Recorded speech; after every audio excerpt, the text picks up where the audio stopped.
আসসালামু আলাইকুম। স্বাগত বাংলা টিভির প্রাইম নিউজে। সাথে আছি আমি নিয়ামতুল্লাহ সিরাজি। শুরুতেই থাকছে এসএনএস হোম লোন সংবাদ শিরোনাম। তীব্র শৈত্যপ্রবাহে বিপর্যস্ত মার্কিন পূর্বাঞ্চল, ঝুঁকিতে প্রায় 10 কোটি মানুষ।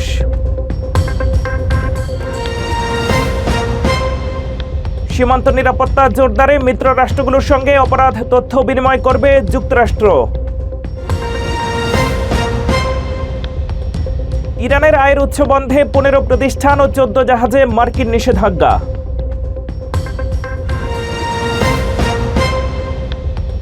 এবং আসন্ন নির্বাচনে তরুণ ও নারী ভোটার এবং নৌকা সমর্থকরা বদলে দিতে পারে ফলাফলের হিসেব।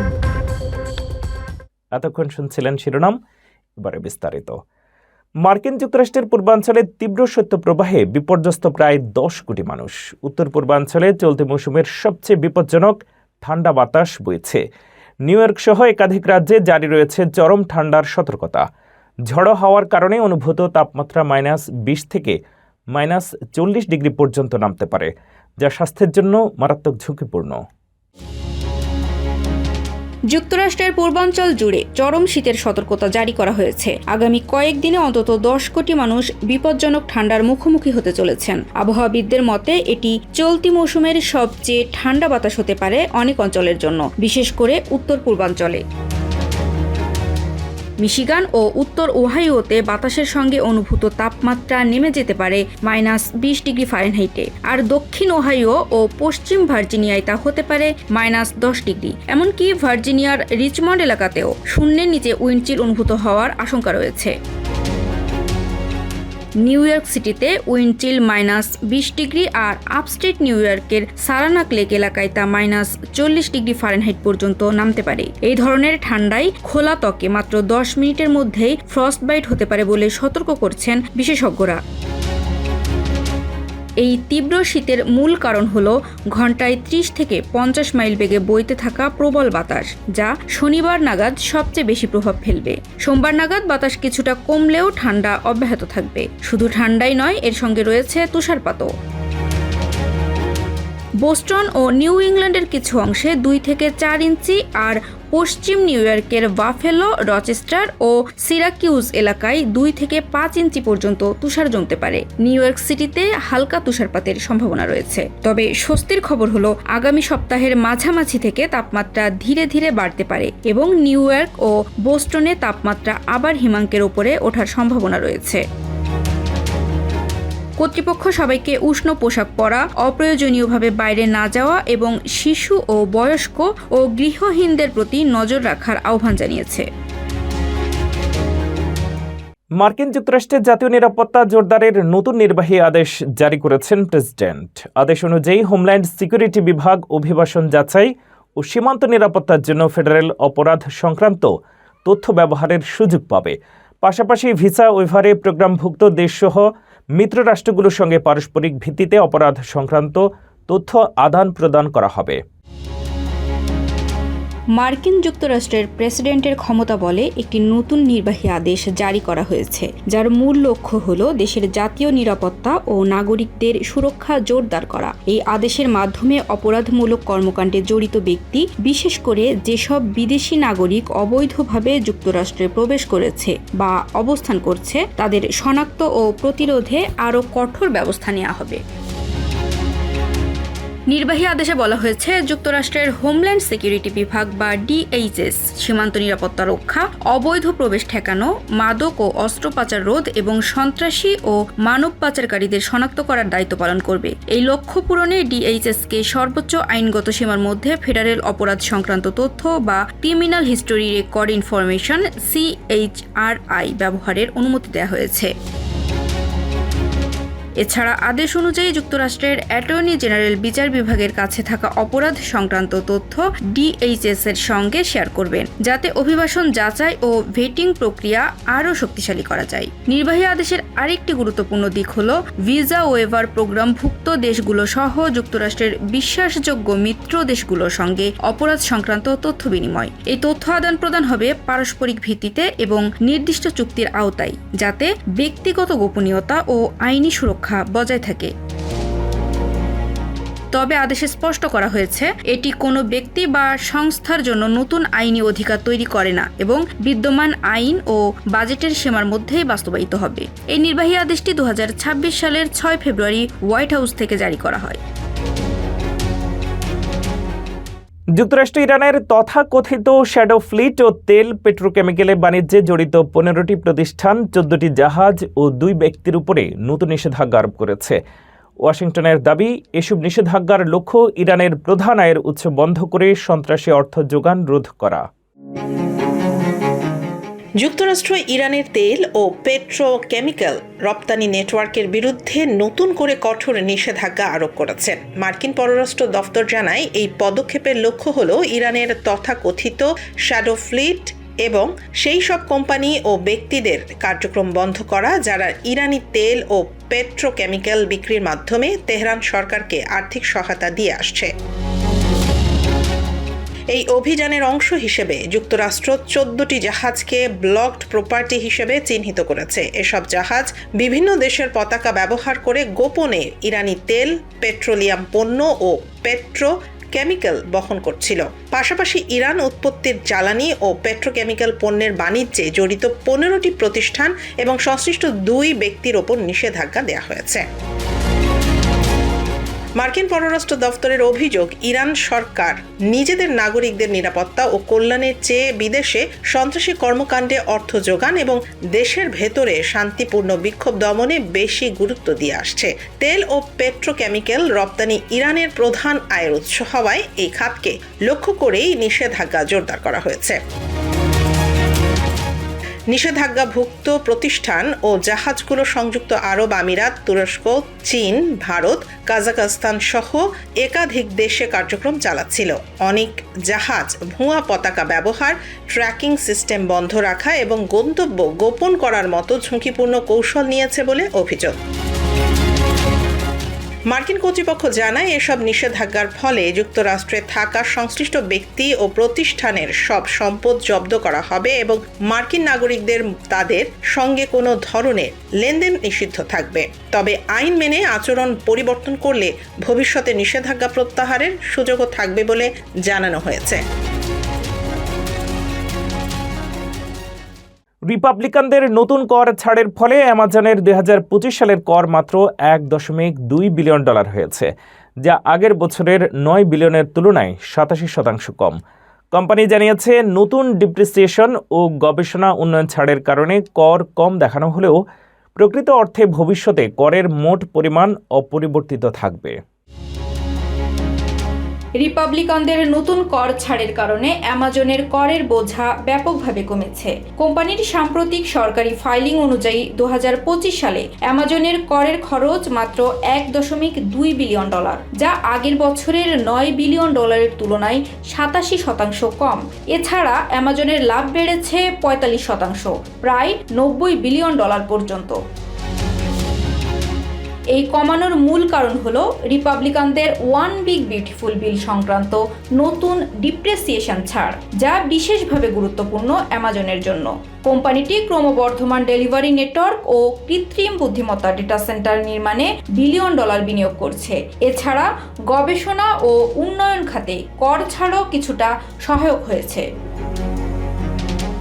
অ্যামাজন জানিয়েছে, 2025 সালে তারা যুক্তরাষ্ট্রে মোট $340 বিলিয়ন বিনিয়োগ করেছে। যদিও হিসাব নিকাশ অনুযায়ী করের প্রকৃত হার 19.6%, তবে ডিপ্রিসিয়েশন ছাড়ের কারণে এখন কর কম দেখালেও ভবিষ্যতে করের পরিমাণ প্রভাবিত হবে না। অর্থাৎ এটি মূলত কর পরিশোধের সময়সীমা সাময়িকভাবে এগিয়ে আনা। প্রকৃত অর্থ হিসেবে 2025 সালে অ্যামাজন ট্রেজারি ডিপার্টমেন্টকে $2.75 বিলিয়ন দিয়েছে, যা 2024 সালের $7.63 বিলিয়ন তুলনায় কম। কোম্পানি করের বিকল্প ন্যূনতম কর পরিশোধ করেনি এবং আগে কখনো তা পরিশোধের রিপোর্টও দেয়নি। অ্যামাজনের মতে, নতুন কর নীতি তাদের যুক্তরাষ্ট্রে বিনিয়োগ ও উদ্ভাবনী কর্মকাণ্ড বাড়াতে সহায়তা করছে এবং করের বর্তমান মূল্য কমানো মূলত সেই নীতির প্রতিফলন। যুক্তরাষ্ট্রের প্রতিরক্ষা দপ্তর পেন্টাগন হার্ভার্ড বিশ্ববিদ্যালয়ের সঙ্গে সব ধরনের সামরিক শিক্ষা ও একাডেমিক সম্পর্ক ছিন্ন করার ঘোষণা দিয়েছে। এই সিদ্ধান্তের ফলে সামরিক প্রশিক্ষণ, ফেলোশিপ ও বিভিন্ন সার্টিফিকেট কোর্সে হার্ভার্ডের দীর্ঘদিনের সম্পৃক্ততা বন্ধ হয়ে যাবে। পেন্টাগনের পক্ষ থেকে জানানো হয়েছে 2026-27 শিক্ষাবর্ষ থেকে এই সিদ্ধান্ত কার্যকর হবে। তবে বর্তমানে অধ্যয়নরত শিক্ষার্থীরা তাদের কোর্স শেষ করার সুযোগ পাবেন। পেন্টাগনের অভিযোগ, হার্ভার্ড ওক বা অতি উদারপন্থী মতাদর্শ প্রচার করছে, যা মার্কিন সামরিক বাহিনীর কৌশলগত চাহিদার সঙ্গে সামঞ্জস্যপূর্ণ নয়। প্রতিরক্ষামন্ত্রী পিট হেগসেথ বলেন, হার্ভার্ডে পাঠানো অনেক কর্মকর্তা বিশ্বায়ন ও উগ্র আদর্শে প্রভাবিত হয়ে ফিরে আসছেন, যা বাহিনীর কার্যকর দক্ষতার সহায়ক নয়। তিনি জানান, সামরিক শিক্ষার মান ও কার্যকারিতা বিবেচনায় অন্যান্য আইভি লীগ বিশ্ববিদ্যালয়ের সঙ্গে সম্পর্ক পর্যালোচনা করা হবে। ট্রাম্প প্রশাসনের এই পদক্ষেপ একাডেমিক স্বাধীনতা নিয়ে নতুন করে উদ্বেগ সৃষ্টি করেছে।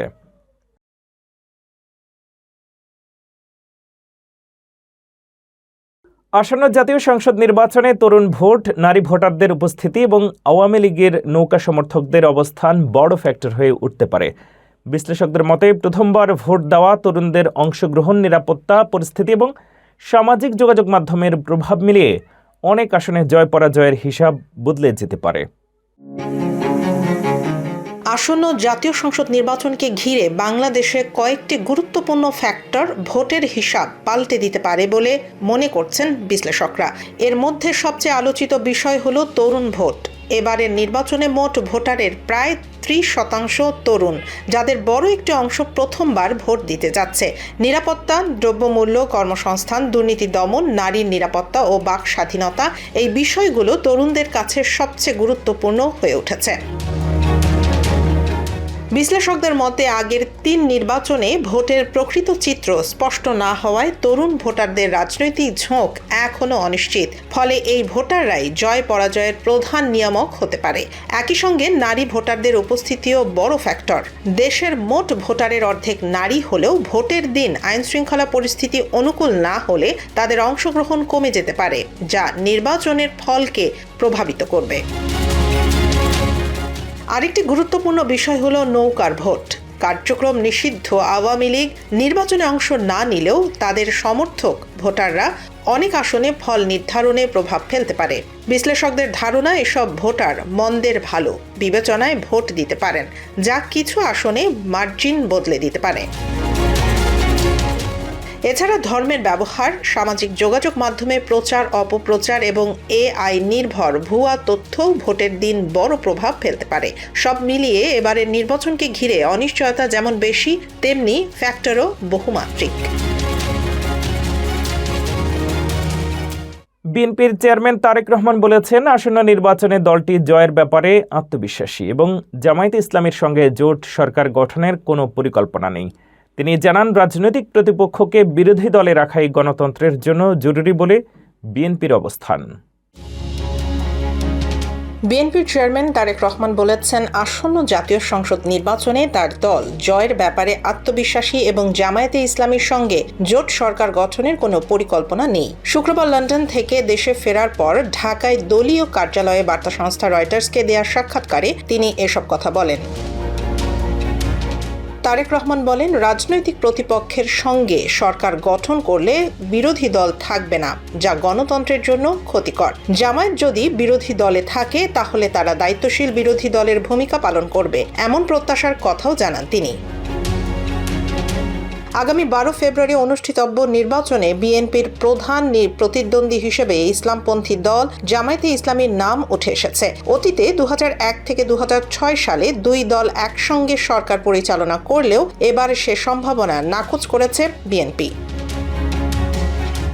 দলীয় সূত্র জানায়, বিএনপি 300 আসনের মধ্যে 2/3 বেশি আসনে জয় পাওয়ার ব্যাপারে আশাবাদী। যদিও তারেক রহমান নির্দিষ্ট আসন সংখ্যা উল্লেখ করেননি, তবে সরকার গঠনের জন্য পর্যাপ্ত আসন পাওয়ার বিষয়ে তিনি দৃঢ় আশাবাদ ব্যক্ত করেন।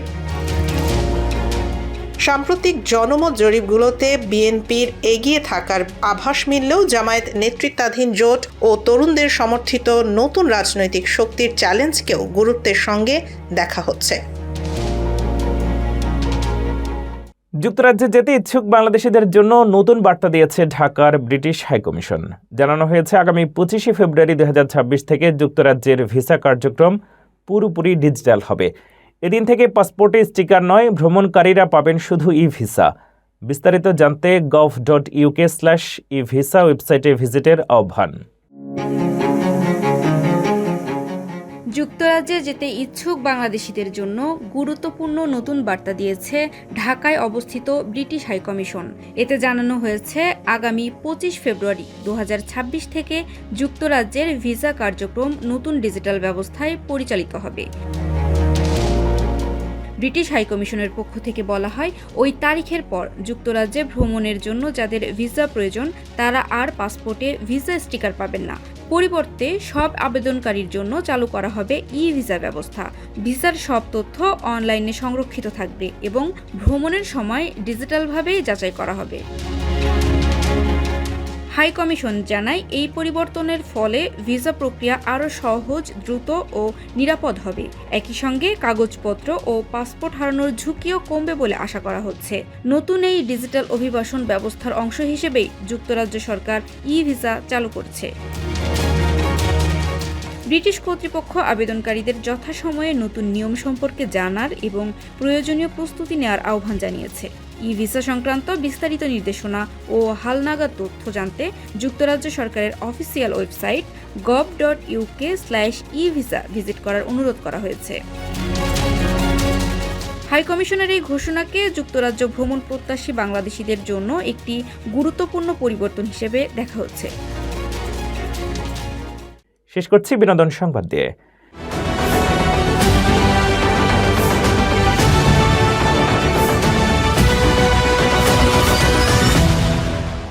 দক্ষিণী সুপারস্টার যশের পরবর্তী cinema toxic fairy tail for grown আপস মুক্তির আগেই ব্যবসায়িক মাইলফলক স্পর্শ করেছে।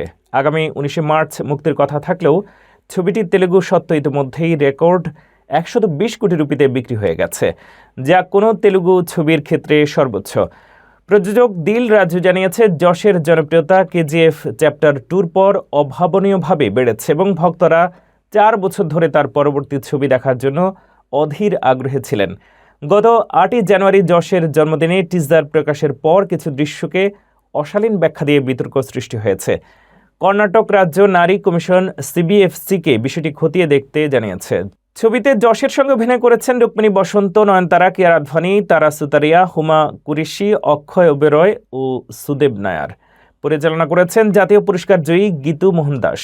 চিত্রগ্রহণ এবং সঙ্গীত, অ্যাকশন, দৃশ্যের দিক থেকেও সিনেমাটি শক্তিশালী এবং একাধিক উৎসবের সময় মুক্তি পেয়ে বড় ব্যবসায়িক ঝড় তুলতে পারে।